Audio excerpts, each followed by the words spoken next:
Welcome back. This is chapter 6, On the Face of It, written by Susan Hill. And now I'm going to explain page number 56 and 57. So here we go. So before we start, let me give you a brief idea of this play, of this chapter. The play begins with a conversation between two chief characters here, namely Derry, a 14-year-old boy, and Mr. Lamb, the owner of the garden. The conversation takes place in the owner's garden, that is Mr. Lamb's garden. So let's begin. Mr. Lamb: mind the apples. Derry: what? Who is that? Who is there?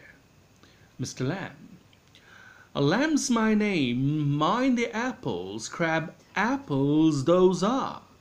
Wind falls in the long grass. You could trip. Derry: there? I thought this was an empty place. I didn't know there was anybody here. So here these lines say: Mr. Lamb cautioned the boy to be watchful of apples, those crab or wild apples scattered all over the place because of the storm last night. Besides, there were tall grass and one could easily trip and hurt oneself. Derry gave a startled reaction as he didn't expect someone there in the garden. In his incoherent words, he wanted to know who he was. Next part now. Mr. Lamb: that's all right. I'm here. What are you afraid of, boy? That's all right. Derry: I thought it was empty, an empty house. Mr. Lamb: so it is, since I'm out here in the garden. It is empty until I go back inside. In the meantime, I am out here and likely to stop. A day like this, beautiful day, not a day to be indoors. Derry: panic, I've got to go. So here this line say: Mr. Lamb took it easy. He was not offended by the intrusion by the boy.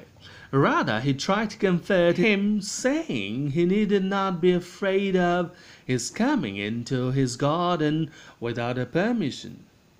He repeated the old refrain that he thought that was an empty garden and an empty house.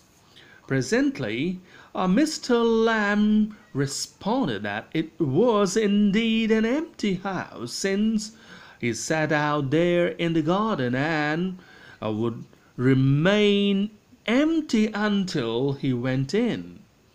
Currently, the weather out there was very pleasant, and he did not intend to go in right then.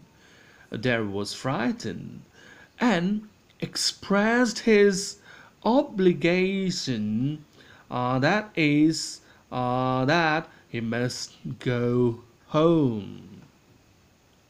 Next part now. Mr. Lamb did not want him to leave the garden because he was there. The gate of the garden remained open always, and anyone was welcome, and that no one should feel uneasy there. Then he pointed it to his entering, coming into the garden, jumping the wall. He meant he could have come in through the gate. Derry, being annoyed over Lamb's action of following him secretly, remarked that he did not come there to steal a thing. Next part now. Mr. Lamb: no, the young lad steal. scrum the apples. You're not so young. Derry, I just wanted to come into the garden. Mr. Lamb, so you did. Here we are then. Derry, you don't know who I am. So here this line say, Mr. Lamb, in his attempt to pacify things, said, comforting him, that only young boys come to steal apples, and that he was not so young. He was grown up. Being at ease now, he said, he just had desire to come into the garden with no bad intent. Mr. Lamb responded sharply, saying that he was already inside as he desired. Derry wanted Mr. Lamb to know of him before he had become friendly with him. Lamb replied to his question. He was simply a boy of 13 or so. Derry replied, 14 to be precise, then repeated the old refrain, that he must go.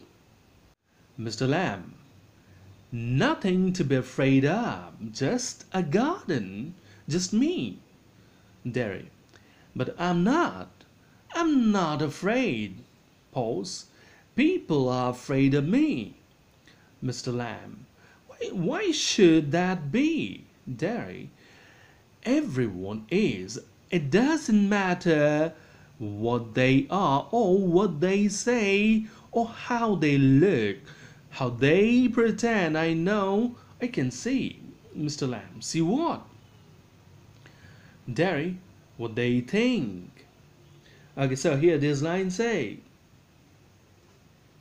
Mr. Lamb, wanting him to stay there, said he needed not be afraid of a thing. It's just a garden, and he.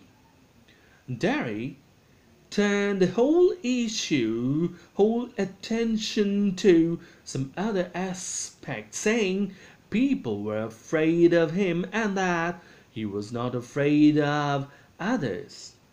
Lamb was shocked at his remark.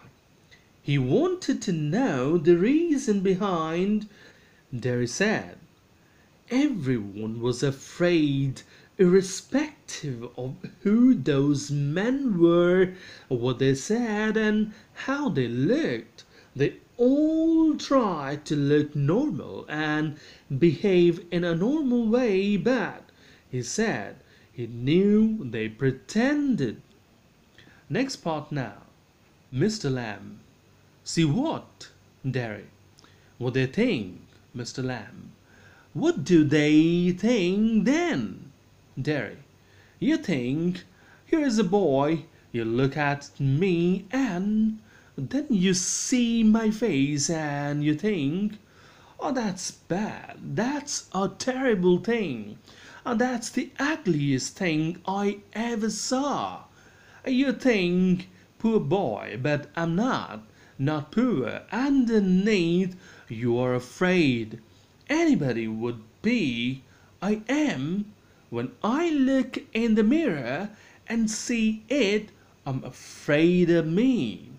So here this line say, Mr. Lamb interrupted him, asking what he knew. They replied, what people thought of him. Derry then spoke about what Mr. Lamb thought of him. He assumed Mr. Lamb thought that there was a boy, then looking at his face, he thought that was bad, that he had a terrible face, the ugliest of what he had ever seen.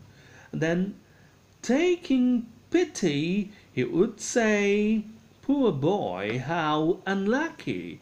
At the bottom, he was afraid. That is, he was saying to Mr. Lamb that at the bottom, he was afraid, and that's very natural. That was also the case with him whenever he stood before the mirror and looked into it, he became afraid. So this is all for now. Thank you.